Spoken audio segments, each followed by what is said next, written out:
नमस्कार मेरे प्यारे भाइयों बहनों और बच्चों। आजकल हम गीता का अध्ययन कर रहे हैं। गीता का अध्ययन में श्लोक 11 तक हम कर चुके हैं। आज हम श्लोक 12वें की व्याख्या करेंगे, उसे समझने की कोशिश करेंगे कि कृष्ण भगवान क्या कहते हैं अर्जुन से। तो वे पूजा के बारे में बता रहे हैं कि कुछ लोग मनोकामना पूर्ण करने के लिए, अपने कार्य की सिद्धि के लिए भगवान का पूजन करते हैं। तो श्री कृष्ण भगवान कहते हैं कि पूजन तो करना चाहिए, लेकिन उसके साथ कर्म भी करना चाहिए। कर्म बहुत ज़रूरी है। जब हम कर्म करते हैं तभी हमारे पूजा का फल मिलता है। तो वही जो समझा रहे हैं श्री कृष्ण भगवान, कह रहे हैं कि कांक्षत कर्मणां सिद्धि यजंत इह देवता क्षिप्रम ही मानुषे लोके सिद्धिर्भवति कर्मजा। वे कहते हैं कि इस मनुष्य लोक कर्म में, कर्मों के फल को चाहने वाले लोग देवताओं की पूजा करते हैं, क्योंकि उनके कर्मों से उत्पन्न होने वाली सिद्धि शीघ्र मिल जाती है। मान लीजिए किसी को धन की इच्छा है, धनी बनना चाहता है, तो वो लक्ष्मी माता की पूजा करेंगे।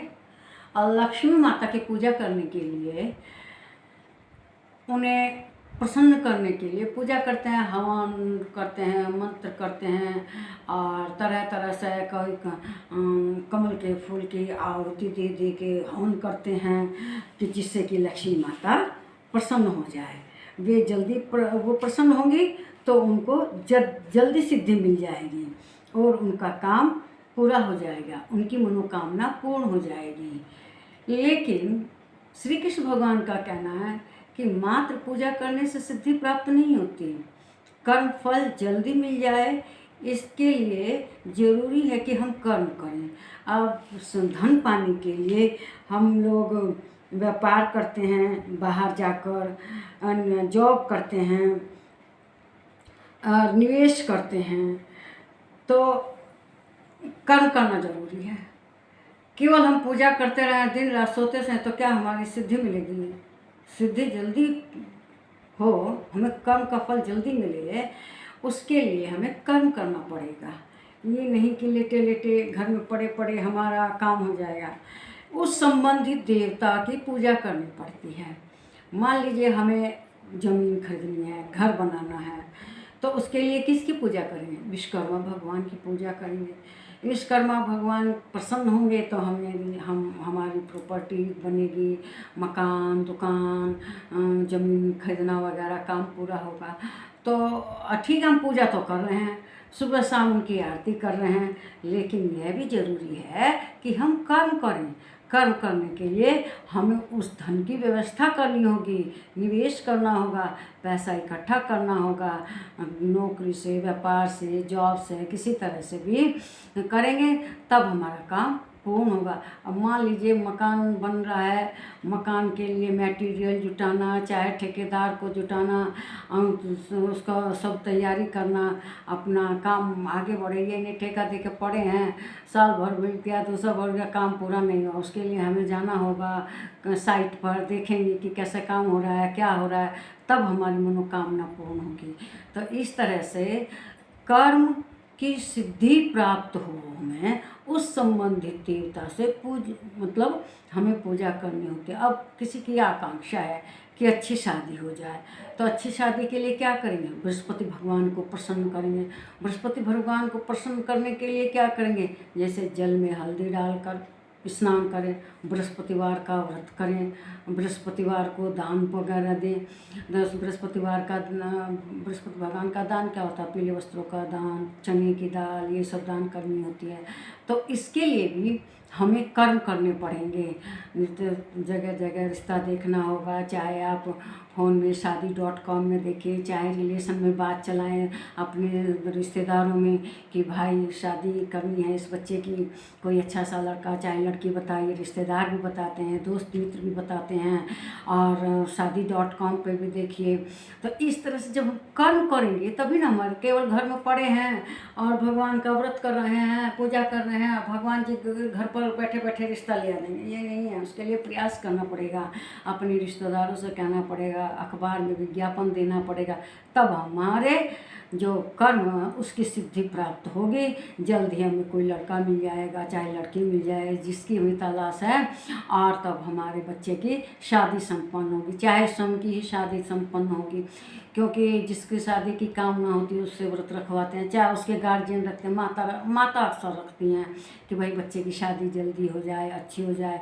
बच्चे को कहते हैं हल्दी पानी में डालकर एक चुटकी मिलाकर स्नान करो, इससे बृहस्पति भगवान प्रसन्न होंगे, जल्दी से शादी संपन्न हो जाएगी, अच्छी शादी संपन्न हो जाएगी। सही में हो भी जाती है, ऐसा नहीं है कि कम पूजा पाठ करने का असर नहीं होता, लेकिन पूजा पाठ का अच्छा असर तभी होता है जब आदमी उसके अनुसार कर्म करता है, और कर्म करने से, पूजा करने से भगवान प्रसन्न होते हैं।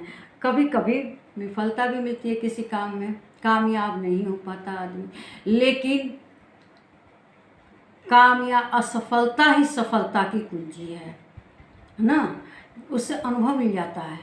एक बार मान लीजिए हम किसी कार्य में प्रयास में सफल नहीं हो पाए, तो वो हमें अनुभव दे देता है, और फिर हम उसके लिए प्रयास करते हैं, तो जो पुराना अनुभव है वो आगे चलकर काम देता है। इसीलिए असफलता से घबराना नहीं चाहिए। मंजिल सामने दिखाई दे रही है, चलते रहिए। कभी ठोकर लग जाती है तो उठकर संभलकर धूल झाड़कर फिर आगे बढ़ जाइए। मंजिल सामने है, एकदम बढ़ते जाइए। इसीलिए किसी को जॉब की ज़रूरत है, किसी को IAS अफसर बनना है, तो वो दिन रात पढ़ेंगे, मेहनत करेंगे, तब मान लो उसके साथ पूजा पाठ भी करें, व्रत उपवास भी करें, तो भी अच्छा हो जाता है। भगवान प्रसन्न होकर उसको उसके लक्ष्य पर पहुंचा देते हैं। तो भगवान में आस्था रखना से मनुष्य का विचार पॉजिटिव हो जाता है। पॉजिटिव होकर आई कैन डू इट, ये फीलिंग उसके अंदर आती है, और वह अपने प्रयास में निरंतर लगा रहता है और अपनी मंजिल को पा लेता है। तो पूजा पाठ, सकारात्मक होना, आस्तिक होना, ये सब आपको अंदर से प्रेरणा देता है कि बढ़े चलो, बढ़े चलो, बढ़े चले, चलते चलो। यही तो जीवन है। जो कहना चलती का नाम गाड़ी, और जो चलता रहे वही गाड़ी है। जीवन भी चलने का नाम है, चलते रहो। तो इसीलिए रेस्ट नहीं करना चाहिए, रेस्टलेस जीवन बिताना चाहिए। लक्ष्मी को प्राप्त करने के लिए भी उपाय करने पड़ेंगे, और उपाय पूजा पाठ के साथ साथ कर्म भी करने पड़ेंगे। और सक्सेस होने के लिए भी regularity is compulsory for success. देखिए, मंद गति से चलने वाला कछुआ जीत जाता है, और तेज गति से चलने वाला खरगोश हार जाता है। अगर वह रेस्ट करने बैठ गया, सो गया, तो आप मंद ही चले, लेकिन लगातार चलते रहिए। इससे जीवन भी बढ़ता है, आयु भी बढ़ती है, और शांति के साथ चलिए। ये नहीं कि क्रोध वगैरह, एकदम शांति से। शांत रहने वाले कछुआ, धीरे धीरे चलने वाले कछुए की आयु 400 साल 500 साल होती है। अगर आपको जीवन में लंबा सुखद जीवन जीना है तो कछुए की चाल चलिए। देखें, लेकिन हाँ, चलते रहिए, आपको सफलता ज़रूर मिलेगी। मेरा ये वीडियो अगर आपको अच्छा लगा है तो इसको लाइक कीजिए, कमेंट कीजिए इस पर, और इसे शेयर कीजिए, और प्लीज़ मेरे चैनल को सब्सक्राइब कीजिए। नमस्कार भाइयों बहनों, मेरे बच्चों।